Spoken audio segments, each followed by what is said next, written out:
Warroonni Samsungii fayyadamtan waan kana sirreeffachuu qabdan. Samsungiin sooftiweerii haarawaa gad lakkisee ture. Isa kana appideet godhachuun dirqama. Akkamitti akka appideet godhatan isinitti himaa. Osoo appideet hin godhin of eeggannoo waa sadi godhachuu qabdan.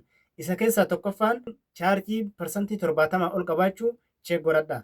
Lammaffaa jiibii guddaa waan barbaaduuf bootaa bal'aa hambisaa fi inni sadaffaadha silkii cuuftanii erga kaastanii booda appideet godhadha. Steeppi kana sadiin erga hordoftanii booda akkamitti akka appideet godhatan isin agarsiisa nafaana bu'a. Warroonni sooftiweerii haarawaa dhufe kana appideetiin godhatin jalqaba mana siitingii keessa seentanii siitingii haala kanaan akkatti oloo fudhan bootaa sooftiweer appideet jedhu kana yeroo takkaaf gadi xuyitanii jalatti cheek for appideet bootaa jedhu kana yeroo takkaaf gadi xuyitanii yoo appideetii godhattan haala kiyya amma dhufu kanaan isinii dhufa.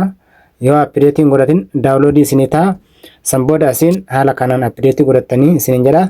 Sooftiweerii haala kanaan appideet erga godhattanii booda waan haarawaa maal qabatee dhufe ka jedhu barachuu yoo ka barbaadan taate yaada keessan koomentii jalatti na beeksisaa.